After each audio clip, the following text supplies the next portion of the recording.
Assalamualaikum. Waalaikumsalam. Bagaimana kabar? Baik aja. Wah, subur, sesubur yang ditanam. Ya, amin. Ya. Oke.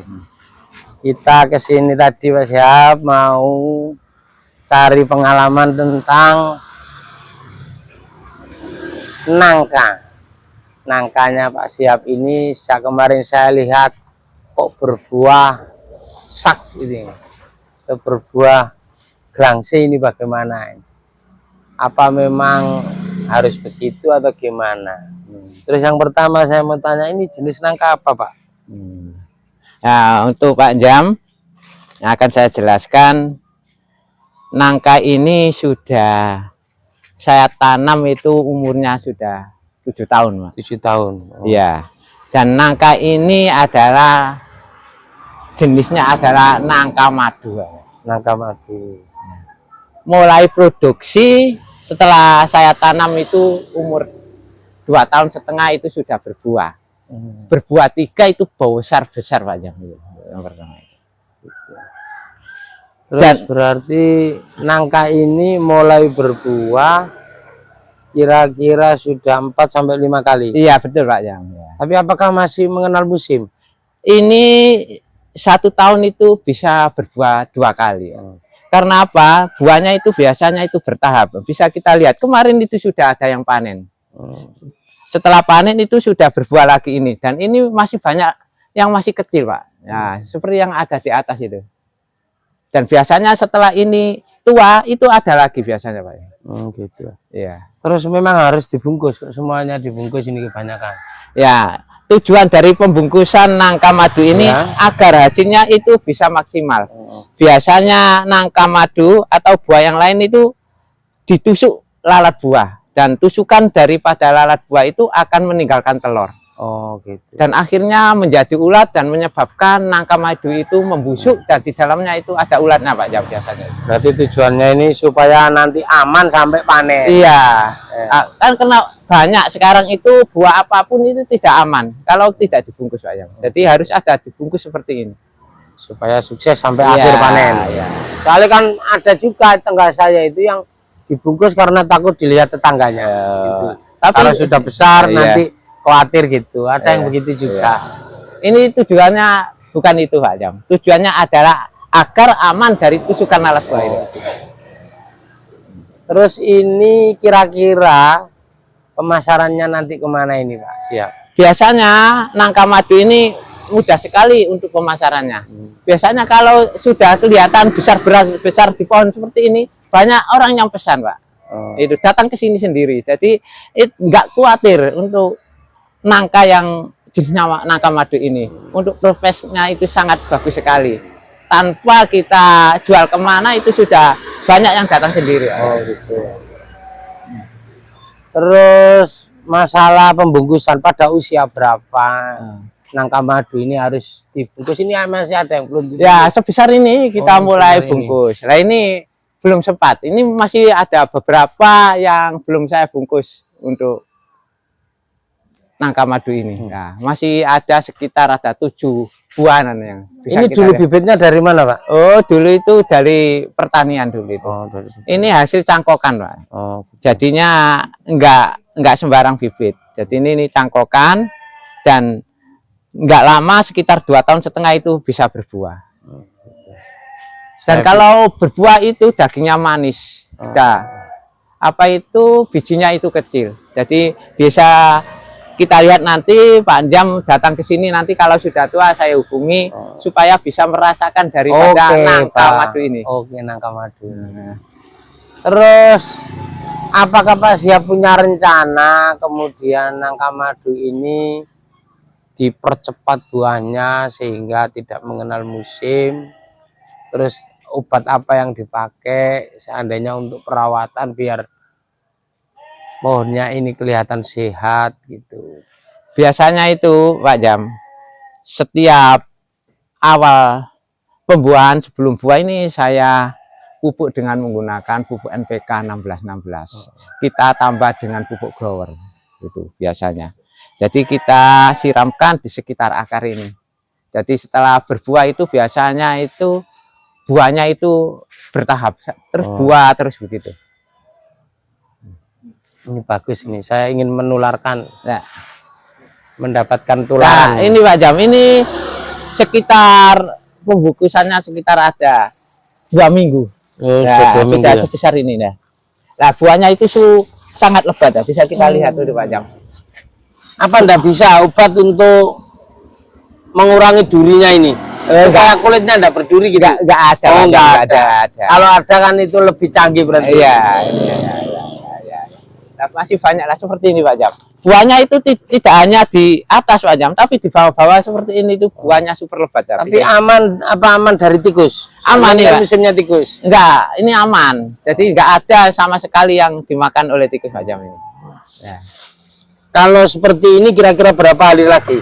Biar nanti agenda saya ke sini kan jelas itu. Nah, ini masih ada 2 bulanan Pak. Oh, Ini satu besar. Ada yang sampai 15 kilo Pak. Satu itu saja. Kalau buahnya satu pasti besar. Kalau 2 itu agak kecil lah. Nah, yang satu seperti ini. Ya, ini cukup besar. Padahal bisa kita lihat besar semua ini. Nah, pokoknya satu saja itu bisa mencapai 15 kilo Pak. Wah, lumayan ya. Berarti.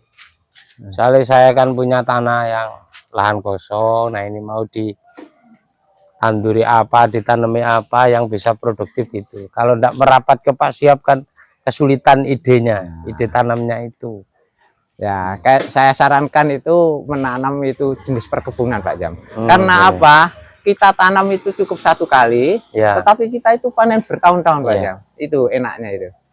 Nah, ini bisa kita wariskan ke cucu-cucu, anak cucu kita itu. Ya, seperti itu. Terus apakah pohonnya ini juga ada semacam coro Jawa nih, kemudian kan diwatun, ketika ada tunas-tunas baru kemudian ditebangi ya, gitu. Iya, kemarin itu banyak sekali cabang-cabangnya yang saya ambil ya. Seperti ini contohnya Pak Jam. Jadi cabang-cabang yang tidak produktif kita potong saja agar nanti buahnya itu bisa maksimal. Jadi nutrisi itu langsung bisa masuk ya. Ini seperti ini. Banyak kemarin yang saya potong itu. Nah, seperti ini. Ini. Jadi tujuan dari pemotongan dari cabang-cabang yang tak berguna nanti itu nutrisi itu masuk ke seluruh buahnya Pak Jam. Jadi nggak kemana-mana. Jadi buahnya nanti bisa besar.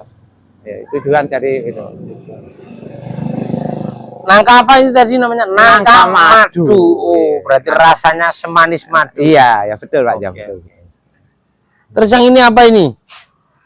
Ini bibit apa ini? Ini bibit kelengkeng Pak Jam. Yang kemarin itu sudah saya sampaikan di video yang terdahulu kemarin.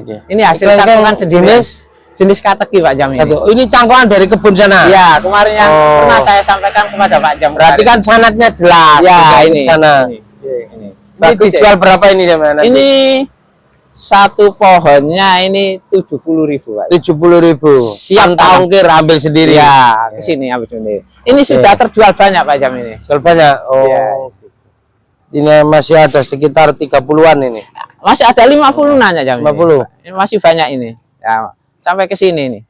Jadi ini Pak Syihab juga selain memberdayakan kelengkeng, madu, ini juga mengadakan pencangkokan sehingga bisa ditularkan ke teman-teman. Ya. Ini 70.000 tanpa ongkir. Ambil sendiri. Nah, bisa kita lihat sendiri. Nah, ini cukup bagus sekali. Mulai tunas-tunas barunya sudah mulai tumbuh Pak Jam.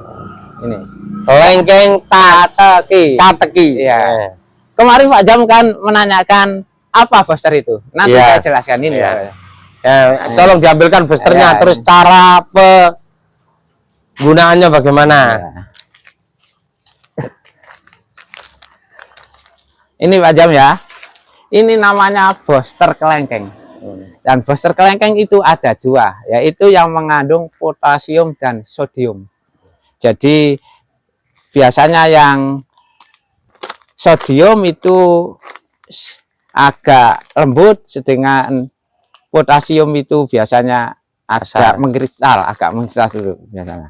Nah, untuk caranya agar tanaman kelengkeng kita berbuah itu sekitar umur 2 tahun itu sudah bisa kita lakukan pembosteran seperti ini. Terus penggunaannya biasanya taruh di akar atau kalau disemprotkan di atas? Kita lihat dulu Pak Jam.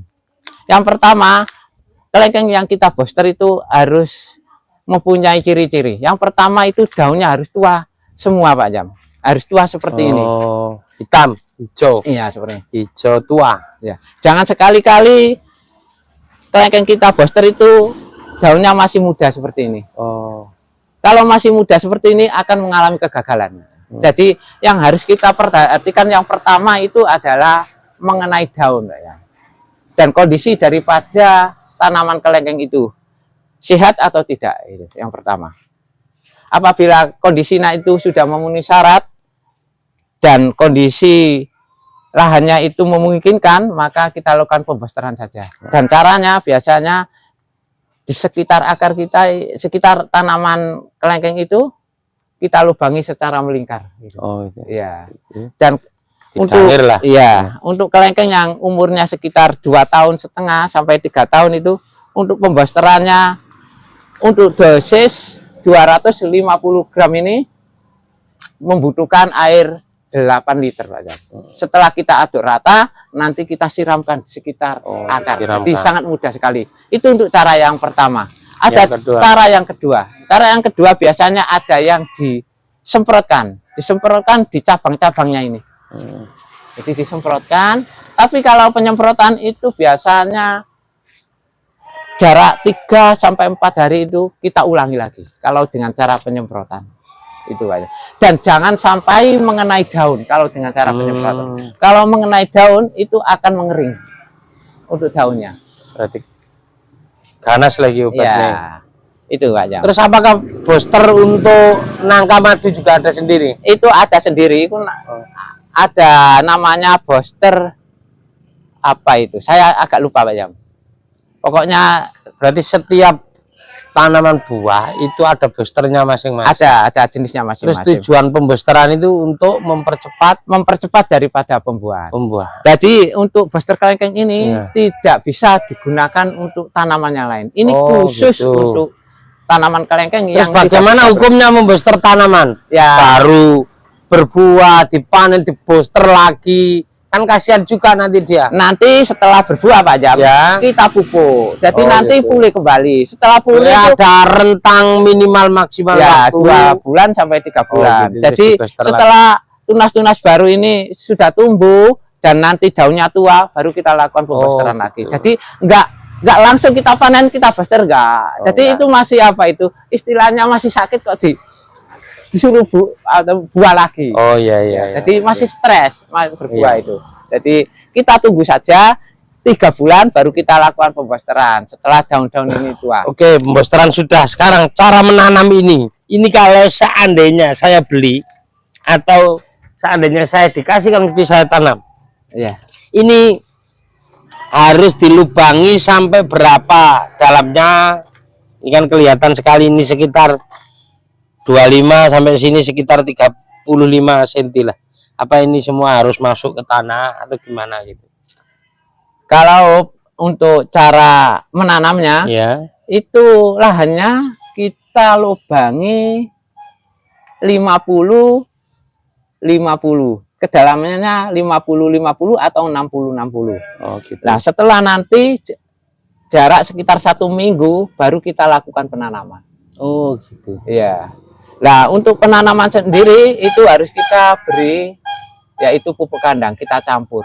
Untuk tanah yang kita keluarkan tadi itu kita campur, nanti kita masukkan kembali. Gitu. Berarti enggak boleh hari ini niat kemudian dilubangi langsung ditanam. Kurang baik itu, Pak. Jadi kita nunggu beberapa. Sering kali saya lakukan nanam-nanam apa ya seperti itu. Tapi yang saiki karep kemudian dilaksanakan, diincepkan langsung selesai. Tujuan dari banyak masalah. Iya, nanti itu masih ada jamurnya atau gimana. Jadi kita tunggu saja jarak 1 minggu baru kita lakukan proses penanaman. Itu.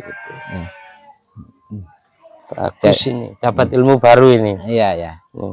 Berarti kalau menanam jenis pohon atau jenis buah itu harus dibuatkan lubangnya dulu 1 minggu, baru kemudian ditanam. ditanam itu dicampur dengan pupuk kandang Yang sudah tanahnya tadi. ya nanti dimasukkan lagi dan ini kan hasil cangkokan, jadi bisa saja itu sampai ke sini, Pak. Oh gitu.